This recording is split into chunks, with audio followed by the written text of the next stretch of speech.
Yo nací el 16 de julio de 1894 en un pueblo llamado Teciutlán, que es abreviatura de la palabra Teciuyutepecingo, que quiere decir en la lengua mexicana lugar en donde cae granizo. Esa población fue fundada por los españoles en el siglo XVIII y está enclavada en una región densamente poblada por varios grupos indígenas que hablan diversas lenguas: el otomí en el norte, el totonaca,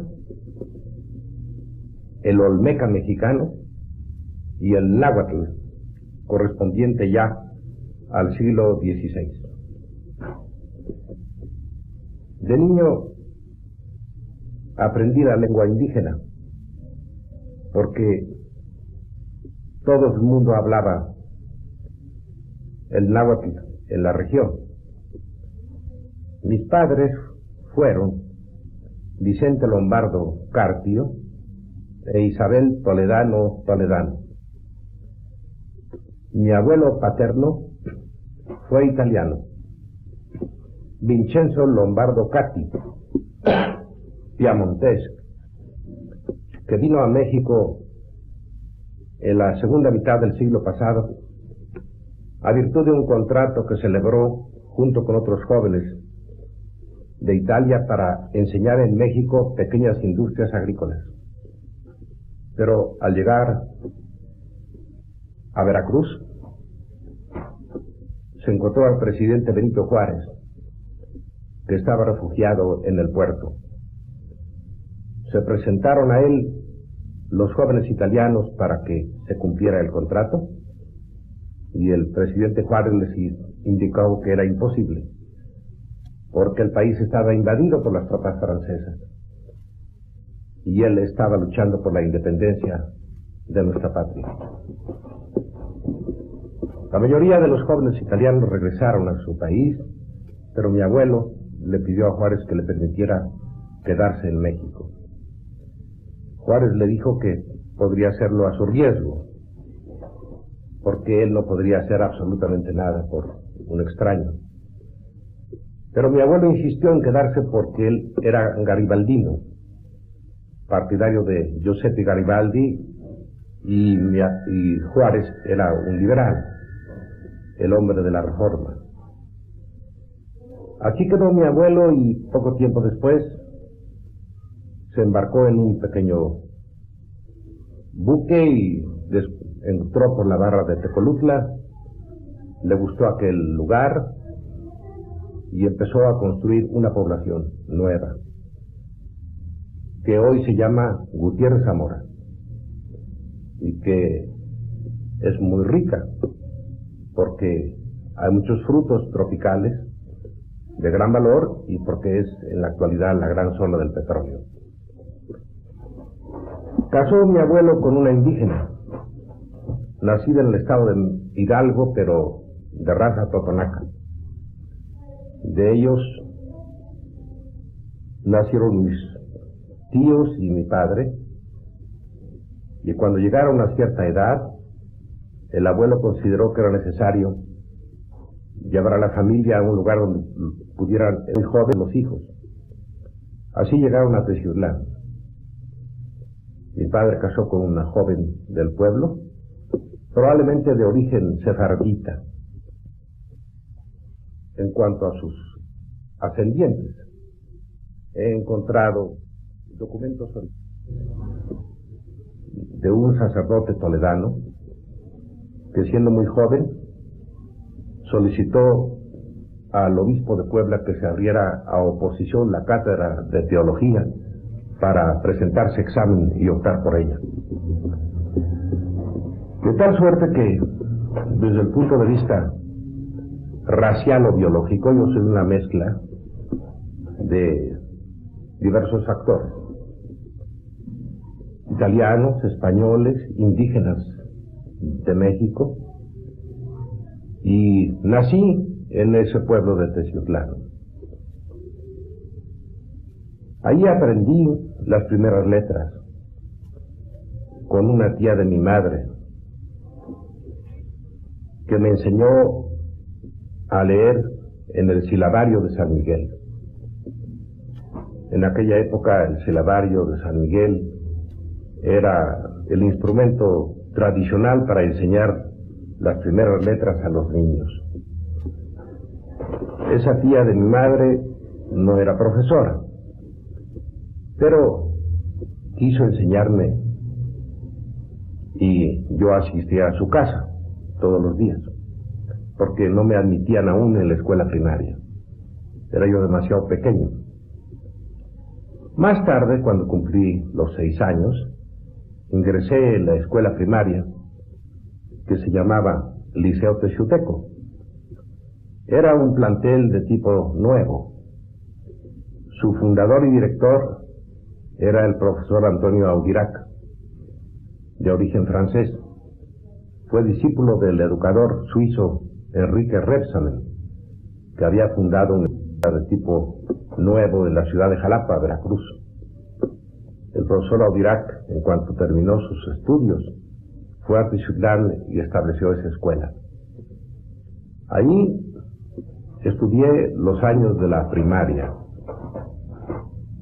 Sin darme cuenta y sin tener ninguna idea respecto de mi futuro. Mi padre era un hombre rico. Trabajó como comisionista, agente de seguros, lo que se llama un comerciante en grande. Vendía productos del petróleo en toda la Sierra de Puebla y en la costa de Veracruz, y tenía otras muchas actividades. Mi abuelo, en cuanto llegó a Tixiutlán, él había concluido el bachillerato en la ciudad de Torino y tenía además el interés por el estudio constante del país que ya era el suyo. Descubrió unas minas muy ricas de cobre. Después de algunos años de esfuerzos para formar una empresa, empezó a explotarse la mina y también se convirtió en un hombre rico. Una vez que yo concluí los estudios elementales, mi padre me llamó un día y me dijo: tienes que ir a la Ciudad de México, porque aquí no hay ninguna otra escuela en la que puedas continuar estudiando. Y me trajeron a la capital, a un internado que había abierto el gobierno. Se llamaba Internado Nacional y servía para dar alojamiento a los estudiantes de la provincia. Entonces me quedé aquí, sin amigos y sin relaciones en la Ciudad de México, y opté por estudiar la preparatoria, o sea, el bachillerato. En el Internado Nacional había solo 2 años para el estudio de la preparatoria. A partir del 3er año había que pasar al edificio de la calle de San Ildefonso, en donde estaba la Escuela Nacional Preparatoria, que en aquel tiempo tenía un plan de estudios de 5 años, iguales para todos los estudiantes que después optarían por alguna carrera o por alguna preparación profesional.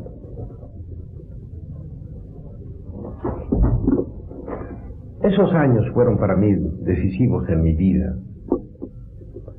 porque empecé a descubrir muchas cosas que yo ignoraba.